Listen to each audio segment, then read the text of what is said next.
सर्व लाडक्या बहिणींचं अर्थात ANM ज्याचं झालेलं आहे त्या सर्व लाडक्या बहिणींसाठी हा व्हिडिओ आहे आणि त्या सर्वांचं पुन्हा एकदा टर्निंग पॉईंट्स ऑनलाईन एज्युकेशन प्लॅटफॉर्मवर हार्दिक स्वागत आहे. एवढी चांगली बातमी आहे की जर समजा ही मागच्या वर्षी जर अंमलात असती झेडपीला तर आज आणखीन कितीतरी लाडक्या बहिणी ह्या जॉबवर राहिल्या असतात, ते बी सरकारी. ओके, काही जण तर कंत्राटी करले आहेत. आता नेमकी बातमी काय आहे त्या सगळ्या गोष्टी यामार्फत पाहू. परंतु आगामी आरोग्य भरती होणार आणि त्यात ANM पात्रतेवर जे काही पदं असतील ते पदं असतील.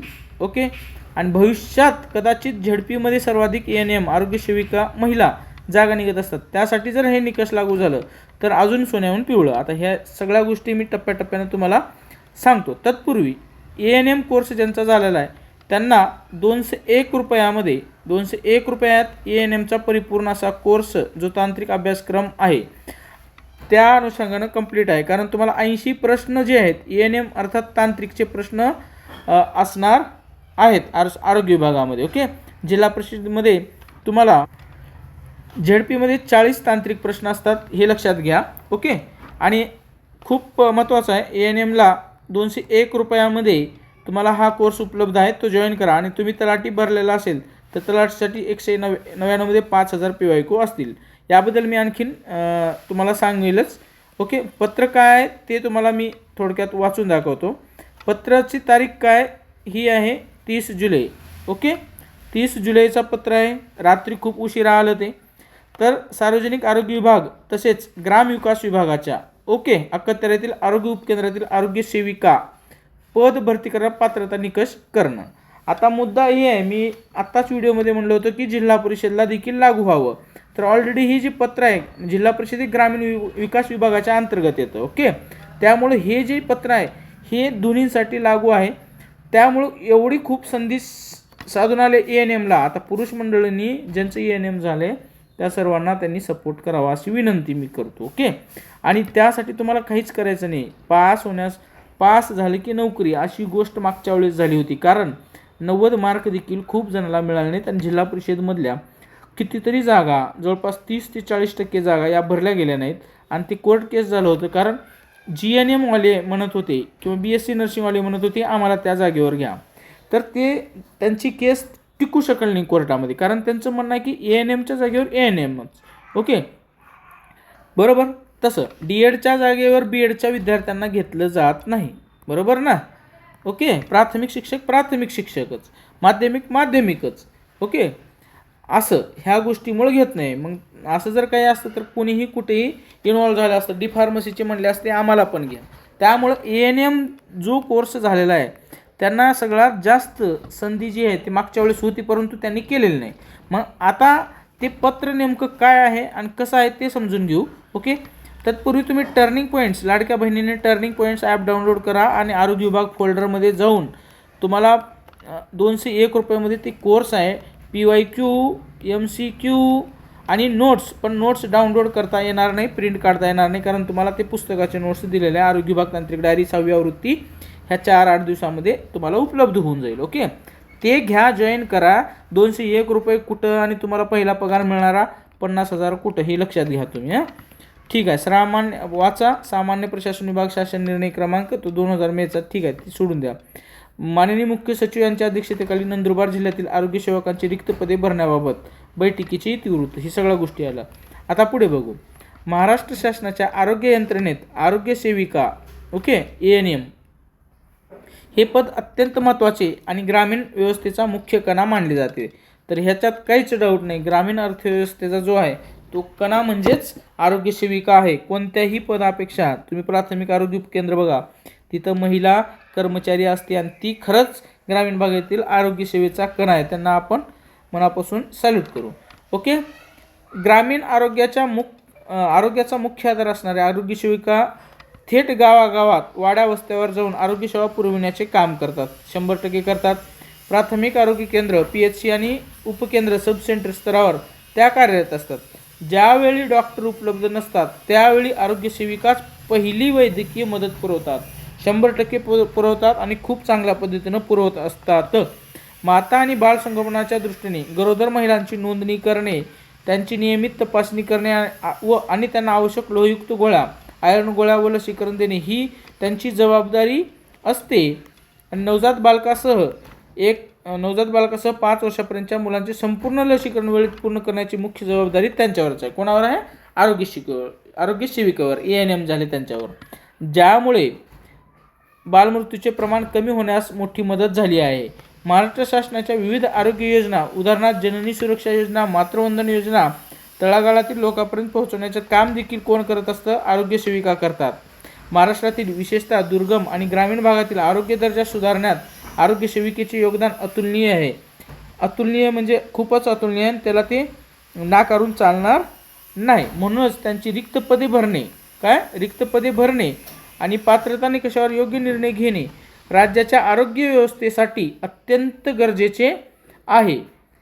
पदे पाहता भूतपूर्व दुय्यम सेवा निवड मंडळाच्या कक्षेतील अर्थात महाराष्ट्र लोकसेवा आयोगाच्या कक्षेबाहेरील गट ब अराजपत्रित, गट क व गट ड संवर्गातील नामनिर्देशनाच्या कोट्यातील पदे सरळ सेवेने भरण्याबाबत सामान्य प्रशासन विभागाने 4 मे 2022 रोजीच्या शासन निर्णयान्वये निर्गमित केलेल्या मार्गदर्शक सूचनांमधील मुद्दा क्रमांक 8.2 मधील गट ब अराजपत्रित, गट क व गट ड पद भरती करता असणारी 45% पात्राची गुणवत्ता मर्यादा सार्वजनिक आरोग्य विभाग तसेच ग्रामीण विकास विभागाच्या, बरं का, त्यामध्ये जिल्हा परिषद बी असतं. ग्रामीण विकास म्हणजे जिल्हा परिषद जे असतं ते ग्रामीण विकास विभागांतर्गत. ओके, पशुसंवर्धन, आरोग्य, ग्रामसेवक, ओके, विस्ताराधिकारी पंचायत, विस्ताराधिकारी कृषी, हे सगळं ग्राम विकास विभाग. अखत्यारीतील आरोग्य सेविका पदांच्या भरतीकरता शिथिल करून सदर पात्रता ही गुणांची मर्यादा 35%, म्हणजे 200 मार्काचा पेपर असेल तर तुम्हाला 70 मार्क, म्हणजे 100 पैकी 35 प्रश्न उत्तर बरोबर येणं आवश्यक, कारण 100च प्रश्न असतात पण गुण 200 असतात. टक्के बाब शासनाच्या विचाराधीन होती, त्यानुसार खालील शासन निर्णय निर्गमित करण्यात येत आहे. मग आता शासन निर्णय नेमकं काय आहे ते बघू.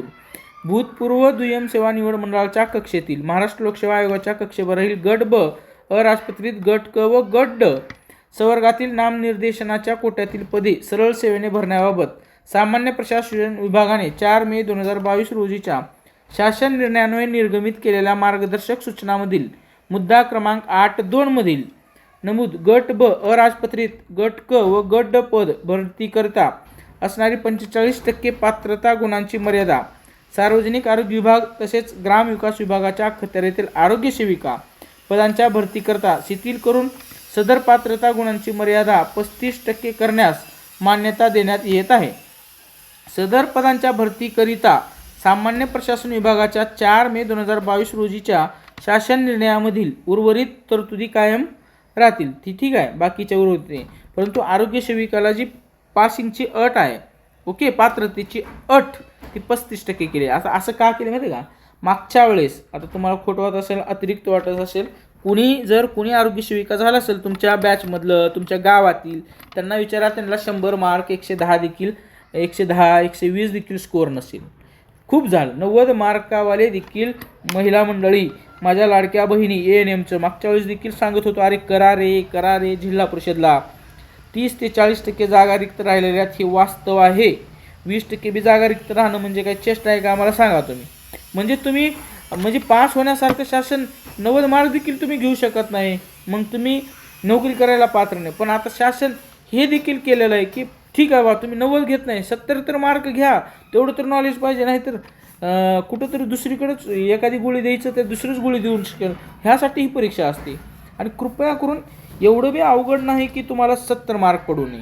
म्हणजे ही गोष्ट म्हणजे तुम्ही पुस्तकच वाचत नाही, तुमचं प्रॅक्टिकल नॉलेज भरपूर असेल, परंतु वास्तविक आपल्याला नोकरी ही मेरिटवर लागते. ओके, मेरिट आणि सर्टिफिकेट पाहिजे तुम्हाला, बरोबर की नाही? मग तुम्हाला एक लक्षात घ्या, 200 पैकी 70 मार्क घ्यायचे त्यावेळेस. मग त्याच्यासाठी तुम्हाला टर्निंग पॉईंट्स ॲप आहे ना, सगळ्यात बेस्ट प्लॅटफॉर्म आहे. प्रश्न प्रकार समजून घ्या. तुम्हाला GK देखील तिथं दिलेलं आहे, PDF. नोकरी कंत्राटी करत असेल तुम्ही वाचू शकता. पुस्तकं देखील तुम्हाला उपलब्ध करून दिली होती मागच्या वेळेस.